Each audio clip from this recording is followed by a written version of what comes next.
Hi everyone, मैं हूं वैभव विश्वकर्मा और इंस्पायर एजुकेशन के यूट्यूब चैनल पे आपका स्वागत करता हूं। दोस्तों, आज हम इस वीडियो में बायोलॉजी के कुछ इम्पोर्टेंट क्वेश्चन के बारे में डिस्कस करने वाले हैं, जो कि आरआरबी एनटीपीसी एग्ज़ाम में रेगुलर पूछे जाते हैं। देखा जाए तो ये क्वेश्चन रिपीटेड क्वेश्चन है, ठीक है।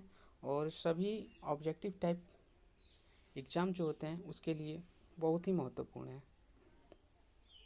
बात किया जाए 11th क्लास के बायोलॉजी स्टूडेंट के लिए, तो उनके लिए भी यह लाभदायक होगा, क्योंकि इस प्रकार के क्वेश्चन उनके भी एग्ज़ाम में पूछे जाते हैं। तो चलिए शुरू करते हैं हम सेशन को। उससे आप पहले एक रिक्वेस्ट है आपसे कि अगर आपको मेरे सेशन ये वीडियो अच्छा लगता है तो हमारे चैनल को लाइक करें, चैनल को सब्सक्राइब करें, और कोई भी दिक्कत हो, इशू हो, तो आप हमें कमेंट पे मिल सकते हैं। हमें से फेसबुक पे जुड़ने के लिए आप हमें हमारे फेसबुक ग्रुप पे जुड़ सकते हैं।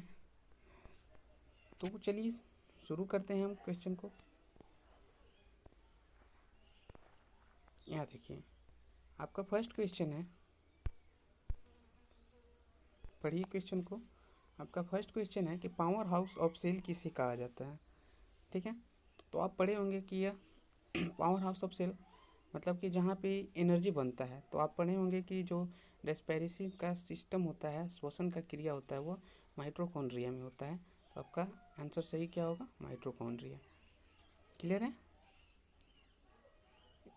चलिए आगे बढ़ते हैं। नेक्स्ट क्वेश्चन है आपका, लाइसोसोम की खोज किसने की थी? बात किया जाए लाइसोसोम की खोज की, तो ये तो मेमोरी बेस्ड क्वेश्चन है, और आप याद रखिएगा लाइसोसोम की खोज डी डुबे ने किया था।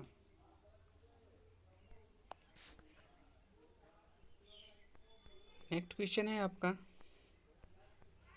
कपास उद्योग जिन कांचे माल पर आश्रित है वे हैं। चलिए, ये मिस्टेक से आपका बायोलॉजी के क्वेश्चन नहीं था, फिर भी इसमें आ गया है। थोड़ा इकोनॉमिक्स का क्वेश्चन है, तो इसका सही आंसर होगा आपका फर्स्ट वाला, that is option number A. Second mark नहीं हो पा रहा है, ये होगा आपका भार ह्रास मिलाप, ठीक है। नेक्स्ट क्वेश्चन है आपका, कपास उद्योग जिन कांचे माल पर आश्रित है वे हैं।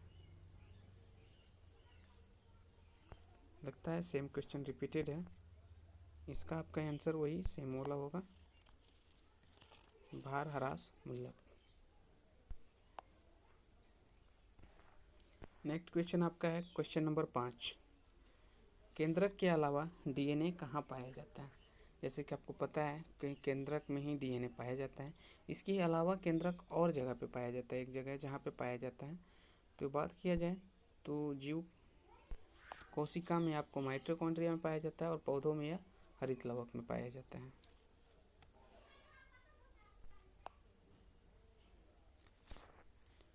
नेक्स्ट क्वेश्चन, आरएनए कितने प्रकार के होते हैं? आरएनए कितने प्रकार के होते होंगे? जैसे डीएनए और आरएनए, तो आरएनए राइबोज न्यूक्लिक एसिड करके इसका पूरा नाम होता है। यह कितने प्रकार का होता है? 6 प्रकार का, 2 प्रकार का, 3 प्रकार का, या 7 प्रकार का?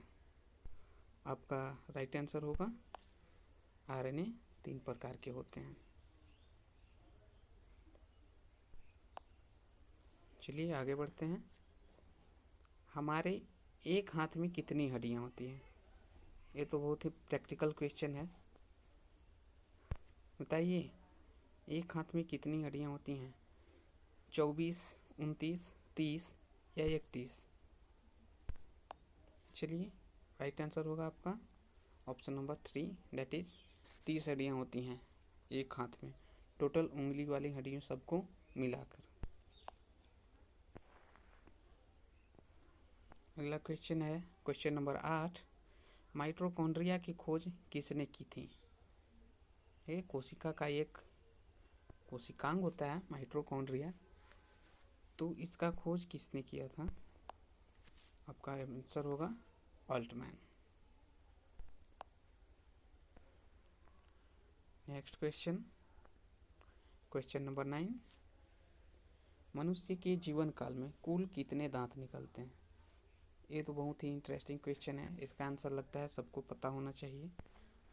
आपका ऑप्शन है 20, 28, 32 या 52। एक वयस्क मनुष्य के बारे में बात किया जाए तो कितने दांत निकलते हैं? जैसे कि आपको पता होगा, दूध के दांत आपके 20 होते हैं जो कि झड़ जाते हैं। उसके बाद आपके 32 नए दांत और निकलते हैं। तो टोटल कितने होंगे? 20, 32, 52। That is answer number 4, 52 answer. चलिए आगे क्वेश्चन की बात करते हैं। जीव द्रव्य में अकार्बनिक एवं कार्बनिक यौगिकों का अनुपात कितना होता है?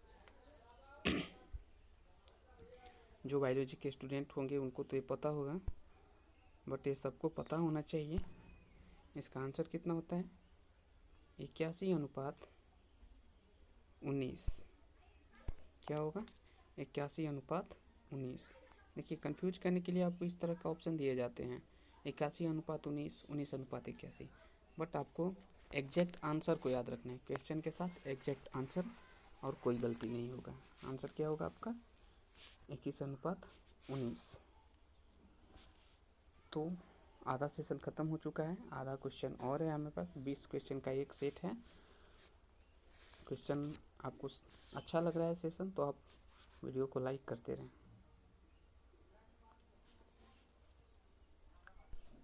चलिए नेक्स्ट क्वेश्चन की बात करते हैं। जीव द्रव्य का नामकरण किसने किया था? जीव द्रव्य का नामकरण किसने किया था? किसने किया था? ऑप्शन नंबर 1 मेंडल, लिनियस, अरस्तु, पुरकिंजे। आपका राइट आंसर होगा ऑप्शन नंबर डी।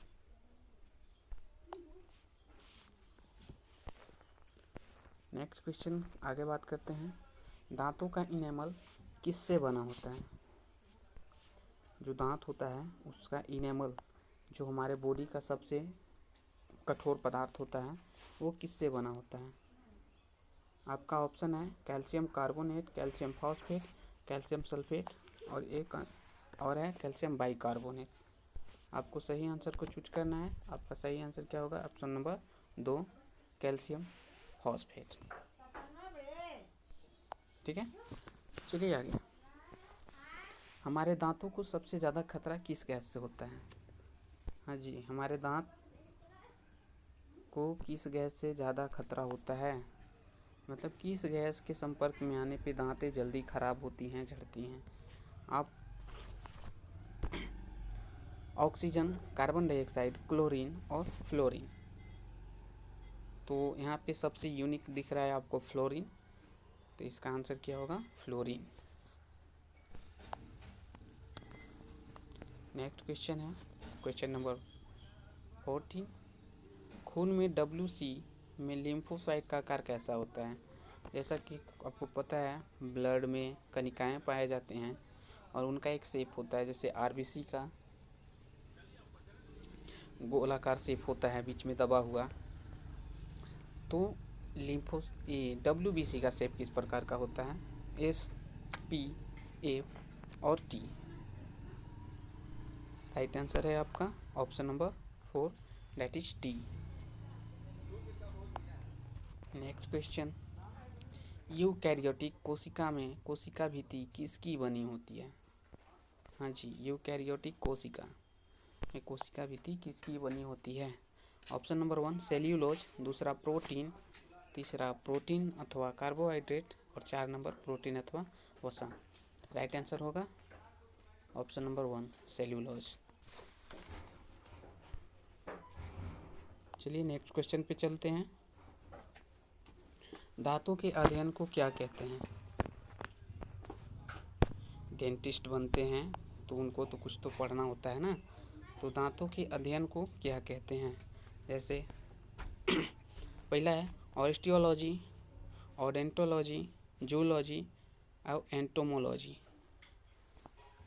आपका राइट आंसर क्या होगा? ओडेंटोलॉजी। नेक्स्ट क्वेश्चन, आरबीसी का कर्वगाह किसे कहते हैं?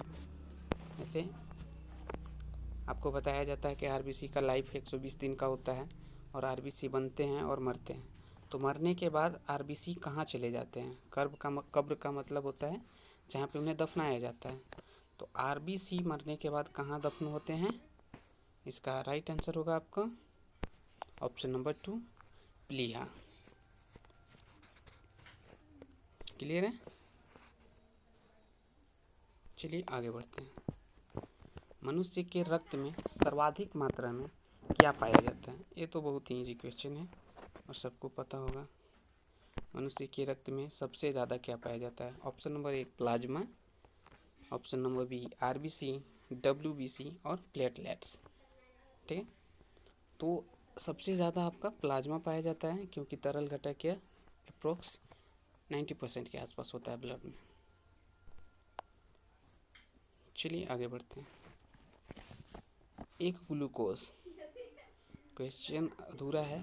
इसका मतलब है कि एक ग्लूकोज का अगर टोटल विखंडन होता है, टोटल एक ग्लूकोज टूटता है तो कितना एटीपी अणु वह एनर्जी के रूप में प्रोवाइड कराता है? Option number 1 31 ATP, 32 ATP, 38 ATP और 30 एटीपी। तो इसका राइट आंसर होगा आपका ऑप्शन नंबर 3 38 एटीपी। एंड आज का लास्ट क्वेश्चन है आपका, पसीना में जल के साथ क्या क्या होता है? हाँ जी, पसीने में जल के साथ क्या पाया जाता है? ऑप्शन नंबर 1 नमक, सिट्रिक अम्ल, आयरन और इनमें से कोई नहीं। तो जैसे नमक, पसीना क्या होता है? नमकीन होता है, तो जाहिर सी बात है इसमें क्या पाया जाता है? नमक पाया जाता है। तो कैसा लगा आज का सेशन? इस क्वेश्चन का पीडीएफ चाहिए आपको तो आप कमेंट कीजिए, हम पीडीएफ आपको प्रोवाइड कराएंगे विथ आंसर।